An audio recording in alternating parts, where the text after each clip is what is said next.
Okay, so good day sa lahat, no? Especially dun sa mga bookkeepers. Okay, dun sa mga bago sa channel natin, no? Tapos gusto nyong maging successful na bookkeeper someday. So, tambay lang kayo dito sa channel natin, QuickBooks Pinas. So, eto, meron tayong mga modules dito, mga activities.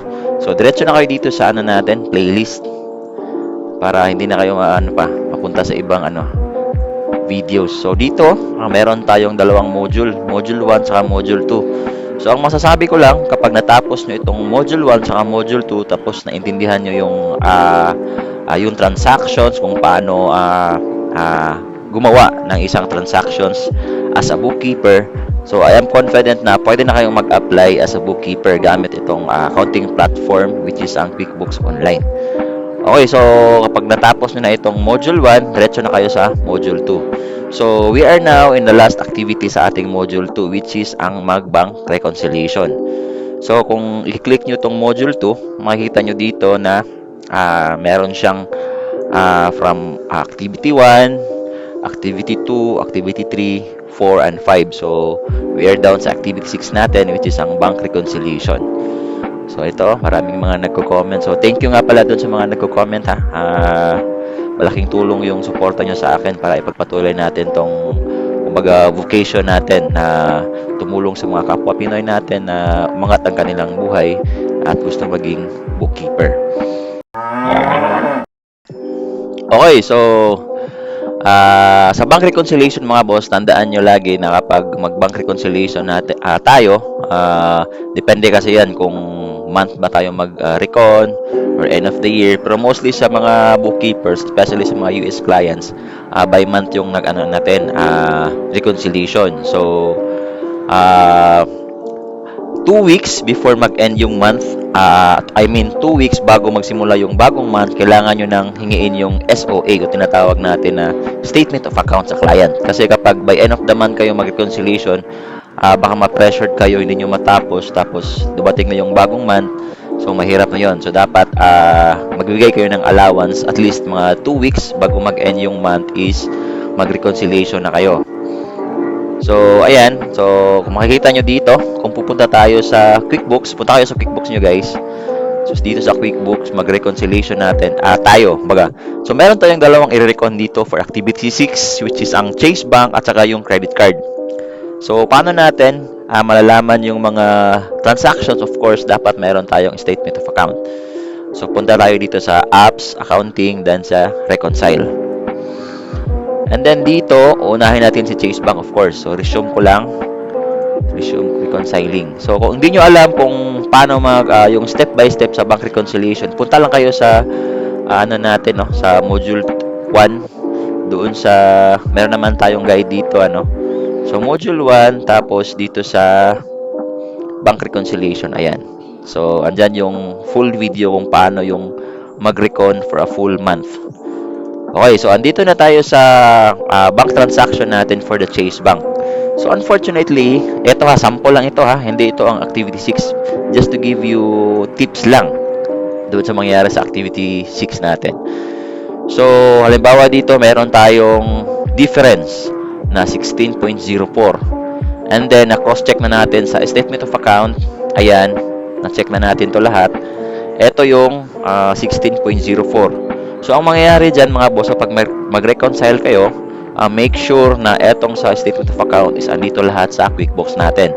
So, nangyari dito, may isang transaction dito sa statement of account na wala dito sa QuickBooks. So, ang gagawin natin, golden rule natin, kapag andito sa statement of account tapos wala sa QuickBooks, gagawa natin yan ng transaction. So, remember, ang transaction na nangyari is January 20. Tapos, ito yung amount, bank transfer fee. So, ang gagawin natin dyan, gawa tayo ng transactions, no? Dito tayo sa expense. And then, yung transaction natin is for Chase Bank. Chase Bank yung payment account. Tapos, yung date, January 25, January 20. Sana yung 20. Ayan. So, dito kayo sa category details, So, ang nangyari dyan is bank charges, yung natin, category. Tapos, yung natin is bank transfer fee. example lang ito ha, kapag wala sa QuickBooks tapos dyan sa statement of account. So, yung amount niya is 16.04. Ayan. So, make sure tama yung date ha, at saka yung account. Then, save and close nyo lang. Then, after dyan, punta kayo sa reconciliation nyo, tapos refresh nyo lang. Ayan. So, kung makikita nyo dyan, drop down nyo lang. Eto, yung 16.04 na balance dito. So, i-click nyo lang yan. Dapat mag-zero na to. Ayan. So, reconciled na yung Chase Bank natin for the whole month. So, ganyan yung gagawin nyo ha kapag wala dito sa kung meron dito sa statement of account, tapos wala dito sa QuickBooks, gawan nyo siya ng transactions. Ayan. So, click natin itong finish now. Now, paano naman kung baliktad siya, no? Meron sa QuickBooks, tapos wala dito sa statement of account. So, ang gagawin nyo din dyan is kailangan nyo lang i-delete yung sa QuickBooks natin. Kasi ang masusunod kasi dyan for the statement of sa transaction is dapat yung statement of account. Dapat andito lang lahat sa QuickBooks. Walang labis at saka walang kulang. So, halimbawa dito sa credit card natin. Ayan. Ayan. So, una nyo itong statement of account para sa credit card. So, yung ending balance natin, kung makikita nyo, 10,385. Ending balance is 10,805.94. So, copy nyo lang yan dyan. Tapos, yung date is January 31, 2025. January 31, 2025. So, start reconciling tayo. Ayan. So, fortunately is tama yung lahat ng transactions natin dito. Meaning, bangga lahat ng SOA natin sa credit card at saka dito. Ayan o. So, pwede nyo naman siyang, para sigurado talaga kayo, isa-isahin nyo siya yung pag-reconcile. Click nyo lang ito. Tapos, isa-isahin nyo siya. So, andito naman yun sa sa video natin for the module 1 doon sa activity 6 which is bank reconciliation. Basta, ito yung gagawin nyo ha. Halimbawa lang, kapag meron sa statement of account, tapos wala sa QuickBooks, gawan nyo siya ng transaction dito sa QuickBooks. However, kapag baliktad naman, meron dito sa QuickBooks tapos wala doon sa statement of account, i-delete nyo yung transaction. Pero, meron tayong dyan. Be careful kapag mag-delete kayo kasi posible yan na yung dinelete nyo na transaction is for the other month yan. Pwede na mali lang yung encode sa date, saka mali lang yung pasok sa account. So, i-double check nyo pa rin para hindi kayo malito. Basta yung rule natin dyan, kung meron sa statement of account, tapos wala sa QuickBooks, gawa nyo ng transaction. Kung meron naman sa QuickBooks, tapos wala sa statement of account, i-delete nyo, pero i-double check nyo. So, hopefully, nakuha nyo yung difference ng dalawa, no? So, finish na ko lang. So, tapos na ako nag-reconcile sa Chase Bank sa credit card.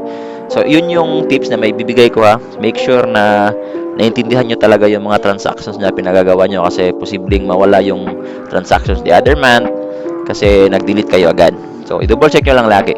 So, yun lang yung tips na may bibigay ko for the activity 6 sa module 2 na bank reconciliation. So, good luck sa inyo mga sir and ma'am and hopefully matapos nyo itong module 2 natin. At saka kung nagustuhan nyo po itong module natin, please po wag nyo pong kalimutan na mag-like, comment, or mag-subscribe para naman po wala kayong ma-miss na video at saka mas lalo tayong ganahan na magbigay ng aral para dun sa mga gustong maging bookkeeper at umangat ang kanilang buhay dito sa Pinas. Yun lang po and stay safe sa ating lahat.